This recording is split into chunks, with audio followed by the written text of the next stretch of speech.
अब देखिए, संधारित्रों की श्रेणी क्रम संयोजन के मुख्य बिंदु, स्पेशल पॉइंट।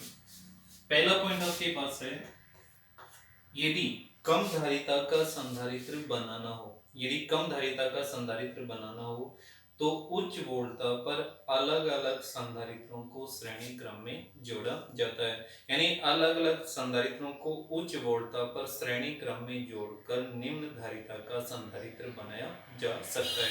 यानी उच्च वोल्टता पर अलग अलग धारिता के संधारित्रों को श्रेणी क्रम में जोड़कर कम धारिता का संधारित्र बनाया जा सकता है या बनाया जाता है। दूसरा आपके पास है पॉइंट, यानी संधारित्रों की श्रेणी क्रम संयोजन में आवेश का परिमाण समान होता है, चाहे धारिता कुछ भी हो। संधारित्रों की श्रेणी क्रम संयोजन में आवेश का परिमाण समान, चाहे संधारित्र की धारिता कुछ भी हो। अतः आवेशों का अनुपात Q1 अनुपात Q2 अनुपात Q3 अनुपात डॉट डॉट करके 1:1 अनुपात डॉट डॉट करके ये जो मान आपके पास है, यानी आवेशों का अनुपात क्या रहेगा, समान रहेगा। यानी Q1 अनुपात Q2 अनुपात Q3 अनुपात डॉट डॉट करके 1:1 क्यों? क्योंकि आवेश का परिमाण समान, चाहे धारिता अलग अलग हो। अब तीसरा इसमें एक प्रश्न ही मान लेना, एक प्रकार से ऐसा दिया है, अलग अलग धारिताओं और अलग अलग मोटाई की प्लेटें एक संधारित्र है, यानी इसमें पैराविद्युत दो संधारित्र की प्लेटों के मध्य या संधारित्र की प्लेटों के मध्य अलग अलग मोटाई की पैराविद्युत पट्टिकाएं रखी गई जिनका पैराविद्युतांक epsilon r1 epsilon r2 epsilon r3 और दोनों प्लेटों के बीच की दूरी आपके पास d है। ये जो मान आपके पास है, इसकी मोटाई T1 T2 T3 बुक में दे रखा है, ऐसा चित्र दे रखा है। अब देखो इसको क्या है, पुनः इस चित्र को पुनः व्यवस्थित करके ऊपर इसको यूं कर देते हैं अपन, तो यूं करेंगे तो चित्र दोबारा बनाएंगे अपने पास, तो ऐसा बनेगा। संधारित्र एक ही है, अलग अलग मोटाई की पट्टिकाएं रखी गई इसके बीच में।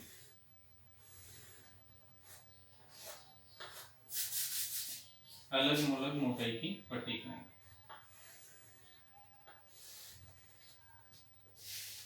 आपके पास जैसे इसका पैराविद्युतांक एप्सिलॉन r, इसका एप्सिलॉन r2, इसका एप्सिलॉन r3, ये T1 T2 T3 और टोटल डिस्टेंस इसके बीच की d, यहाँ प्लस और यहाँ माइनस। ये जैसे इस हिसाब से पैरा, ये आप इस हिसाब से कैसे भी अलग लगे, यानी चित्र को पुनः संयोजित करने पर आपके पास देखो, पहला आप जानते हैं संधारित्र की धारिता C बराबर होता है समांतर प्लेट संधारित्र की धारिता epsilon naught A upon D, और यदि पैराविद्युत पदार्थ भरा हो तो C बराबर epsilon not into epsilon R A upon D। यहाँ के पट्टियों का अनुप्रस्थ काट क्षेत्रफल बराबर है D। पहले जैसे एक संधारित्र का ये कार्य करेगा, एक ये तीन संधारित्र बन जाएंगे अपने पास, और तीनों संधारित्र प्रेरण के कारण देखो यहाँ प्लस तो यहाँ माइनस, दूसरी तरफ प्लस तो यहाँ माइनस, फिर यहाँ प्लस और यहाँ माइनस, तो ये तीन संधारित्र श्रेणी क्रम में जुड़ेंगे। आपको पहला संधारित्र आपके पास जो आपकी उसकी धारिता C1 बराबर एप्सिलॉन नॉट एप्सिलॉन R1 और क्षेत्रफल समान A और अपॉन D की जगह T1। दूसरे संधारित्र के लिए C2 बराबर epsilon not epsilon r2 a upon t2। तीसरे संधारित्र के लिए C3 बराबर epsilon not epsilon r3 a upon t3। संधारित्रों के श्रेणी क्रम संयोजन में तुल्य धारिता के लिए सूत्र निकालते हैं, 1/CS बराबर 1/C1 plus 1/C2 plus 1/C3।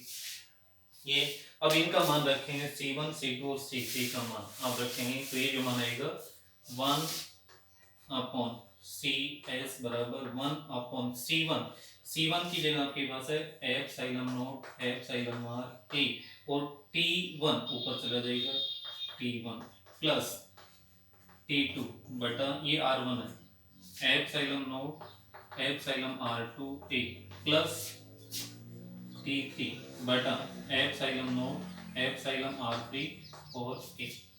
Common देखो आपके सामने,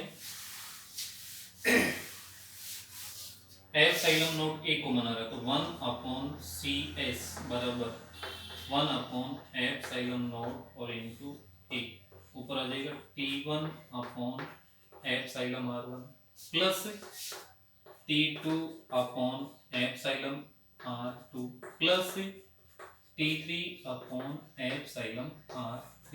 CS का मान निकालेंगे तो ये देखो, ये तो इसके एक के साथ ही गुण में आएगा तो ये उल्टा हो जाएगा, CS बराबर हो जाएगा एप्सिलॉन नॉट a बटा T1/एप्सिलॉन r1 प्लस T2/एप्सिलॉन r2 और T3/एप्सिलॉन r3।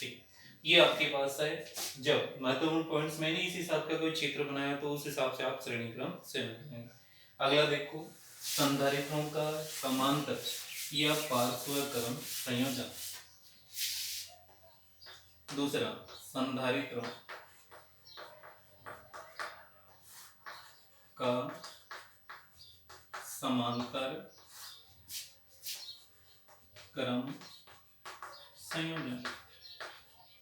संधारित्रों का समांतर क्रम संयोजन, मैं चित्र बना रहा हूं इसमें, आप देख लेना। संधारित्रों का समांतर क्रम संयोजन,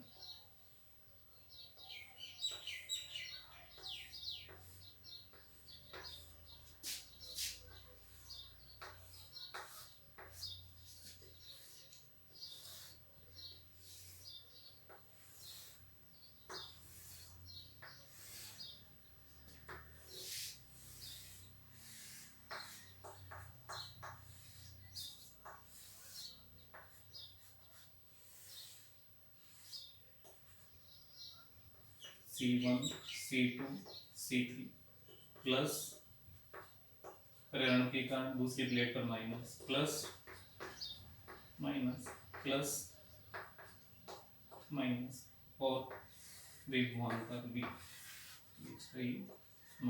आपके पास देखो यहाँ प्लस Q, यहाँ इसमें Q1 आवेश आएगा, Q1 दूसरे के लिए आवेश Q2 और तीसरे के लिए आवेश है Q3।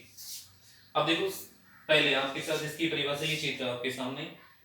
संधारित्रों के समांतर क्रम संयोजन में सभी संधारित्रों की प्रथम प्लेट, 3 संधारित्रों प्रथम प्लेट विद्युत स्रोत या बैटरी की धनागर से, दूसरी सभी प्लेटें या विद्युत स्रोत के ऋणागर से जुड़ी रहती हैं। संधारित्रों के श्रेणी क्रम संयोजन में प्रथम संधारित्र की, यानी पहले संधारित्र की प्रथम प्लेटें, जितने भी संधारित्रों की प्रथम प्लेटें विद्युत स्रोत के धनागर से या बैटरी से तथा दूसरी सारी प्लेटें विद्युत स्रोत के ऋणागर से जुड़ी रहती हैं या जोड़ी जाती हैं। एक परिभाषा, यानी समांतर क्रम संयोजन में संधारित्र, जितने भी संधारित्र होते हैं उनकी जो प्रथम प्लेट होती है वो विद्युत स्रोत या बैटरी के धनागर से जोड़ी जाती हैं और दूसरी जितनी भी प्लेटें होती हैं वो विद्युत स्रोत के ऋणागर से जोड़ी जाती हैं। अब आवेश Q1 Q2 और Q3 और विभव V समान और धारिता C1 C2 और C3, तो यानी संधारित्रों का आवेश अलग अलग है, देखो विभव समान है। संधारित्रों का ऐसा संयोजन जिसमें आवेश का मान अलग अलग परंतु विभवांतर V समान हो, क्या कहलाता है? समांतर क्रम संयोजन। संधारित्रों का ऐसा संयोजन जिसमें आवेश का मान अलग अलग परंतु विभवांतर V समान हो, समांतर क्रम संयोजन कहलाता है। अब इसका चित्र का वर्णन, माना 1 2 3, माना 3 संधारित्र 1 2 3, 3 संधारित्र जिनकी धारिता C1 C2 व C3 है। चित्रानुसार बाह्य विद्युत स्रोत जिसकी वोल्टा V है के साथ समांतर क्रम में जुड़े हैं। माना, दोबारा देखो ना, माना 3 संधारित्र 1 2 3, 3 संधारित्र जिनकी धारिता C1 C2 व C3 है। बाह्य विद्युत स्रोत जिसकी वोल्टा V है के साथ श्रेणी क्रम में, के साथ समांतर क्रम में जुड़े हैं। ठीक है, जिन पर आवेश Q1 Q2 Q3 परंतु विभवांतर V समान है, विभवांतर V समान है। अतः प्रथम संधारित्र, अतः प्रथम संधारित्र के लिए, प्रथम संधारित्र के लिए यानी क्या मान आपके पास, आवेश अलग अलग है तो Q1 का मान निकालेंगे और C बराबर Q अपॉन V होता है तो Q बराबर C इंटू V, C बराबर होता है Q अपॉन V, तो Q बराबर हो जाएगा CV। तो ये जो मान आएगा आपके पास Q1 बराबर C1 इंटू V। इसी प्रकार दूसरे व तीसरे संधारित्र के लिए, दूसरे व तीसरे संधारित्र के लिए Q2 बराबर C2V, Q3 बराबर C3V। अतः कुल आवेश इन सभी का क्या कर देंगे, जोड़। अतः कुल आवेश Q बराबर Q1 Q2 plus Q3, Q बराबर Q1 plus Q2 plus Q3। Q1 Q2 Q3 का मान समीकरण में रखने पर मान रखेंगे तो आपके पास आ जाएगा Q बराबर C1V plus C2V plus C3V। अब आपके पास है V कॉमन आ रहा है, तो Q बराबर आपके पास C1 plus C2 plus C3 और इंटू V। यदि संयोजन की तुल्य धारिता, पैरेलल कॉम्बिनेशन है, यदि संयोजन की तुल्य धारिता Cp हो तो, यदि संयोजन की तुल्य धारिता Cp हो तो C धारिता P, पैरेलल कॉम्बिनेशन। यदि संयोजन की तुल्य धारिता Cp हो तो यानी Q बराबर लिखा जाएगा Cp इंटू V। अतः Cp इंटू V बराबर आपके पास आ जाएगा C1 plus C2 plus C3 और इंटू V। V से कट जाएगा V, तो Cp बराबर C1 plus C2 plus C3। ये आपके पास तुल्य धारिता का सूत्र। इसी प्रकार अलग अलग धारिता के यदि n संधारित्र, इसी प्रकार अलग अलग धारिता के यदि n संधारित्र समांतर क्रम में जुड़े हों तो तुल्य धारिता Cp बराबर C1 plus C2 plus C3 dot dot करके क्या जाएगी Cn होगी। ये अब दो पॉइंट इसमें आपके पास नो। पहला पॉइंट आप देख रहे हो, संधारित्रों के समांतर क्रम संयोजन में तुल्य धारिता का मान उस क्रम में जितने भी संधारित्र जुड़े उनकी धारिताओं के योग के बराबर होता है। संधारित्रों के श्रेणी क्रम संयोजन में तुल्य धारिता का मान उस क्रम में जुड़े जितने भी संधारित्र हैं उनकी धारिताओं के योग के बराबर होता है। अर्थात दूसरा पॉइंट इसी में, इसी के अकॉर्डिंग यदि निम्न वोल्टता पर या वोल्टता के स्थिर मान पर मान सकते हैं, वोल्टता के स्थिर मान पर अधिक धारिता का संधारित्र बनाना, आपको वोल्टता के स्थिर मान पर अधिक धारिता का यदि संधारित्र बनाना है तो संधारित्रों का कौन सा संयोजन किया जाता है, समांतर क्रम संयोजन किया जाता है। अर्थात संधारित्रों को समांतर क्रम संयोजित किया जाता है। तीसरा देखो, तीसरा आपके पास है संधारित्रों के समांतर क्रम संयोजन में, संधारित्रों के समांतर क्रम संयोजन में विभवांतर V यानी वोल्टता V का मान नियत रहता है, चाहे धारिता कुछ भी हो। यानी धारिता अलग अलग धारिता के संधारित्रों के लिए वोल्टता V का मान नियत रहता है।